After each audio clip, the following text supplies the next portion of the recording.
I work for a major travel agency, and I'm 28 years old. My name is James.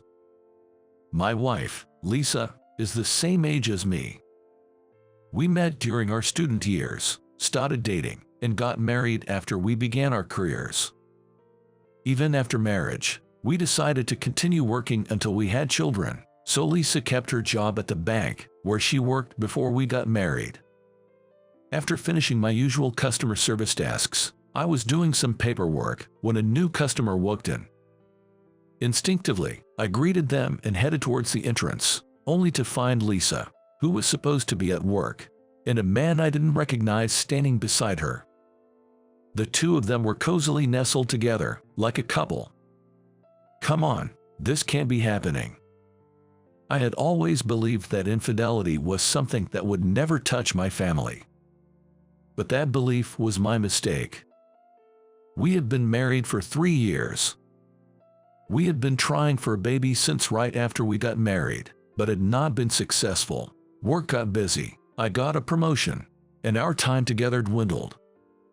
I would often come home late, help out at other stores, or work on weekend, and our opportunities for quality time together became rare. I started to fall asleep from exhaustion more often, and naturally, trying for a baby became a lower priority.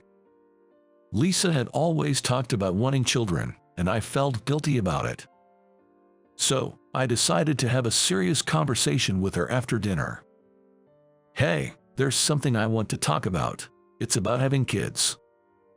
What's up? You've always said you wanted kids, but I've been so busy lately.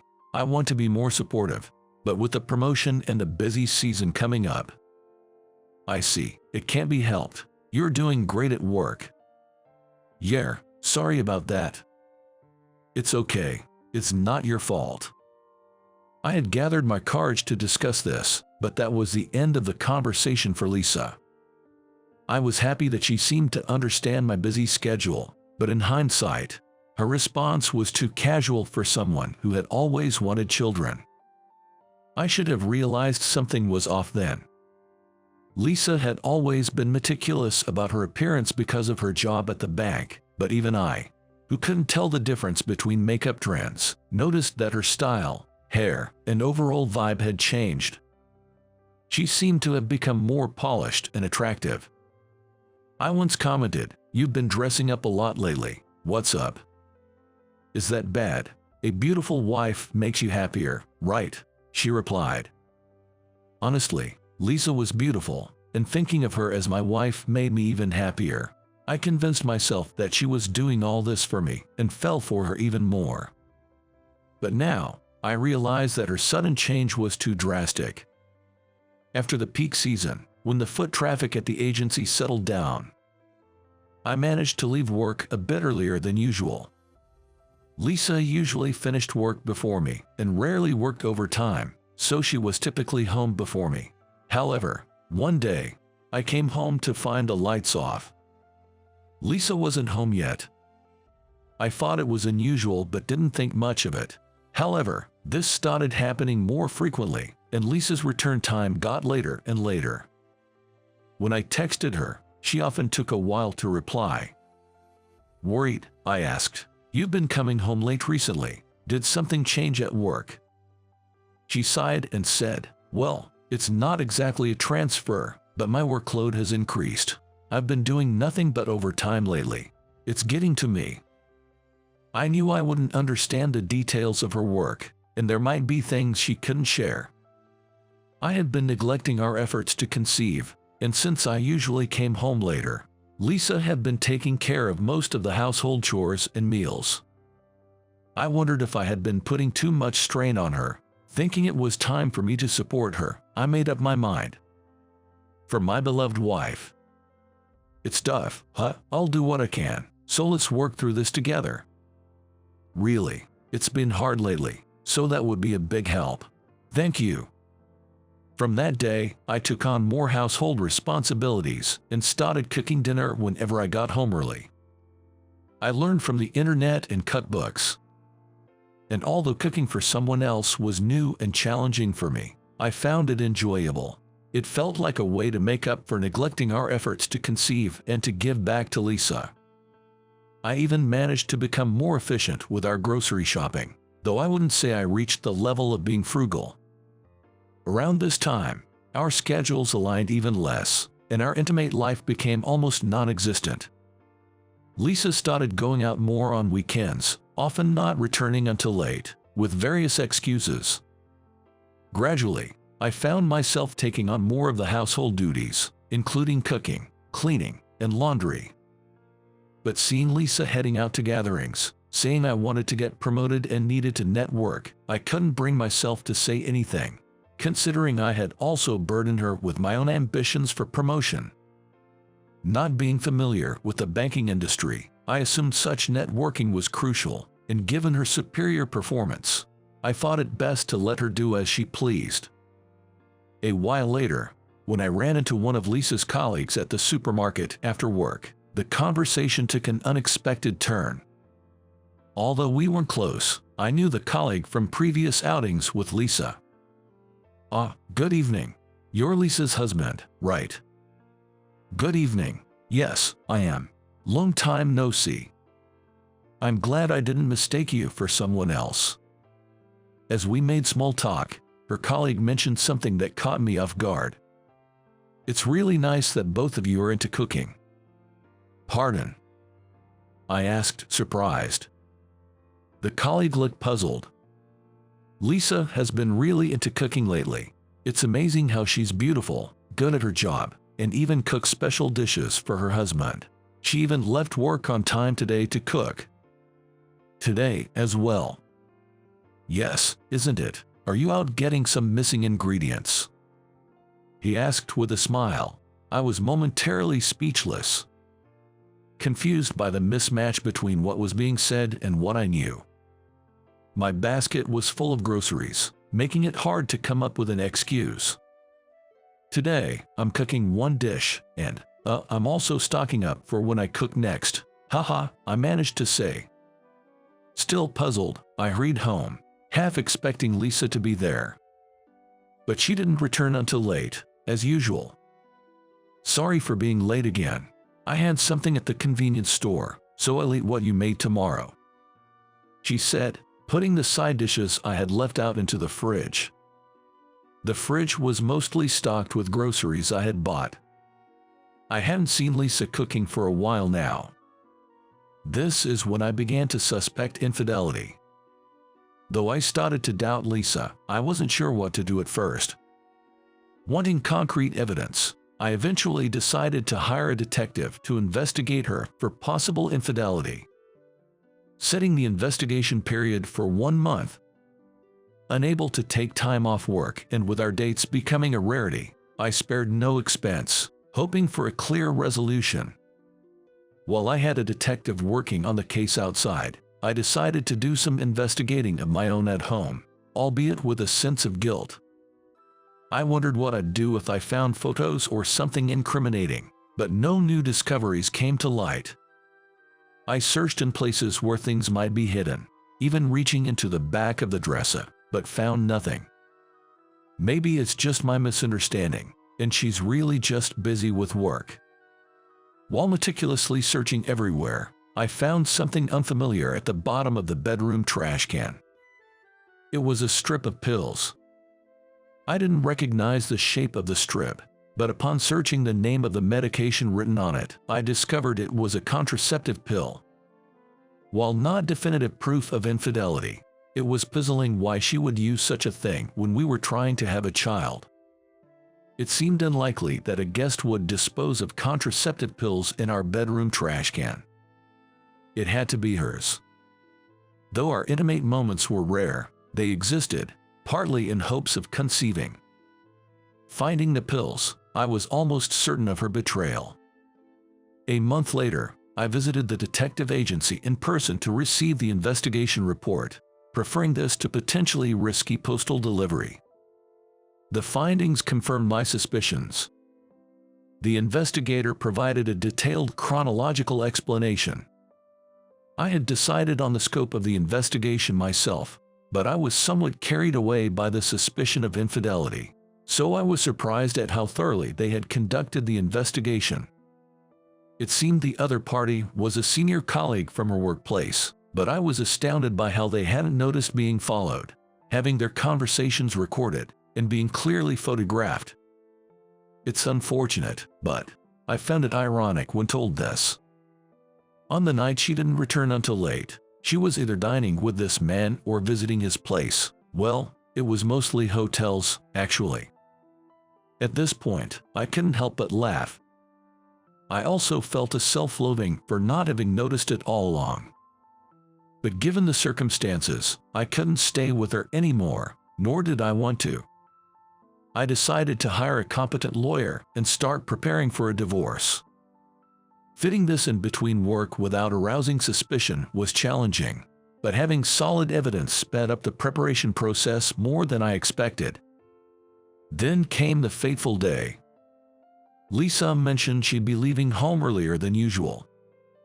"I'm going on a business trip to a branch a bit far away," she said, without me asking. I smiled and wished her a safe trip.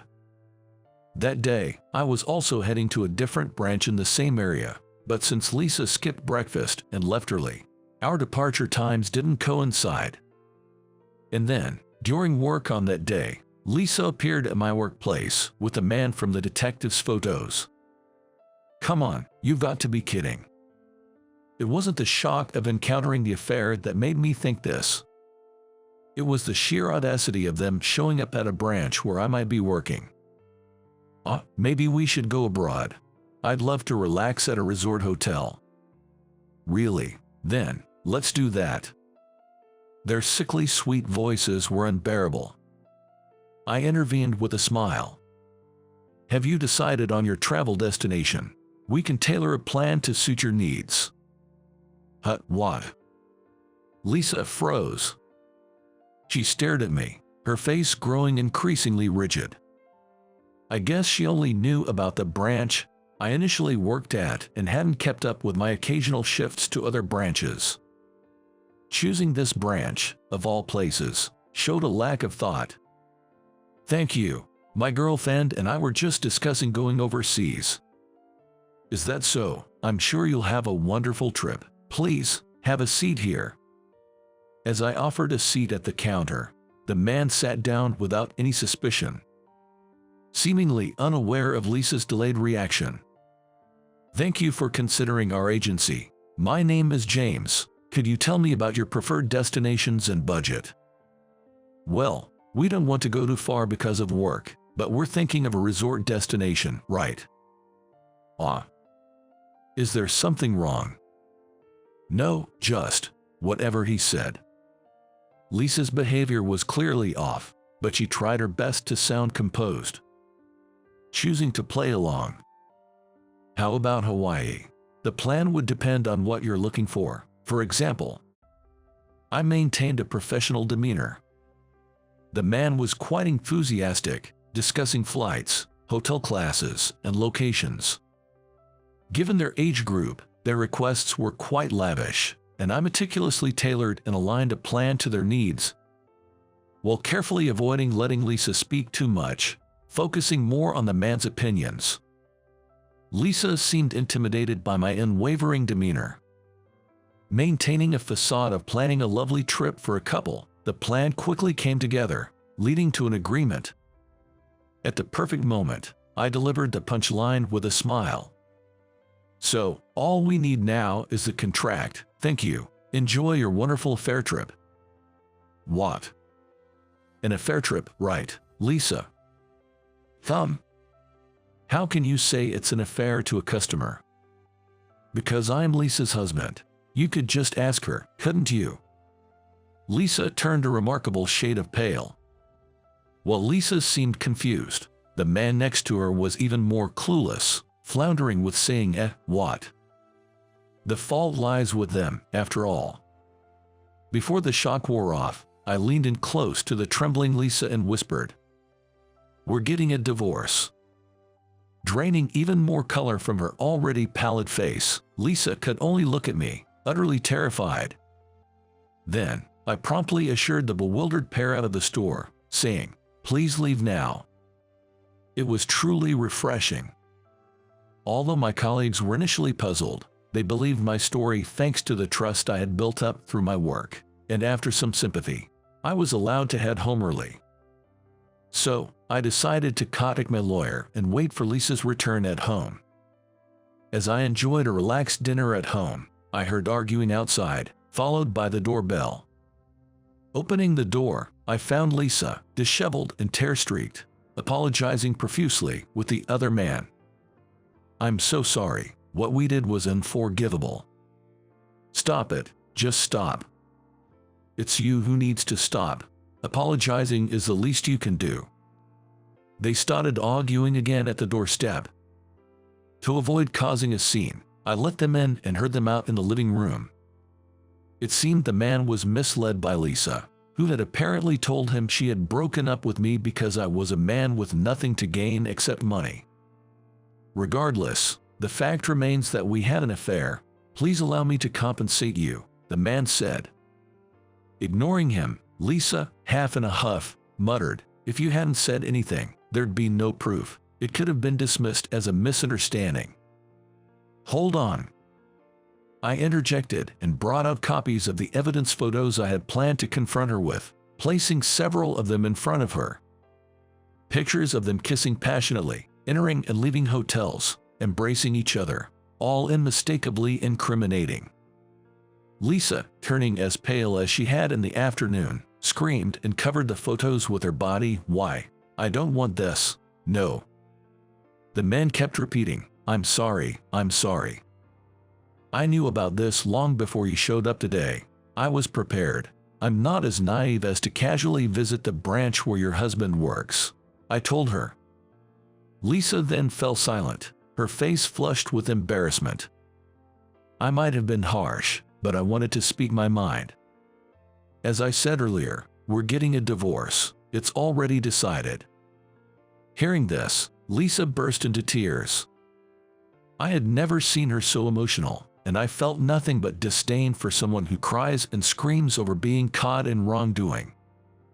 Afterward, I sent Lisa away with only the essentials and switched to communicating through the lawyer.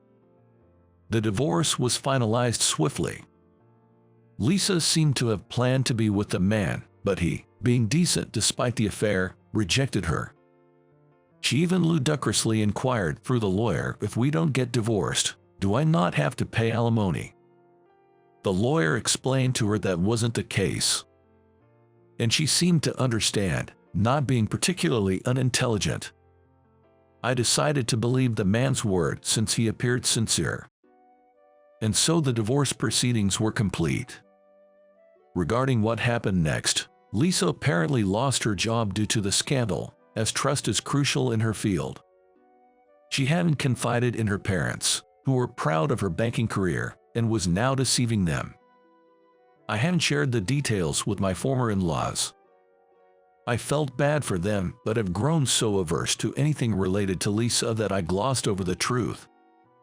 I slightly pity any man who might get entangled with her in the future, especially since rumors suggest she's now in debt from her lavish spending on fashion, dining, and travel.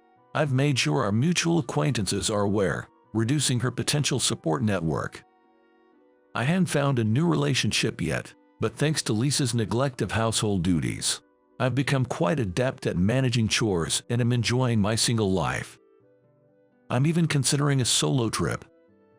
I'm now living a contented and happy life without any hardships.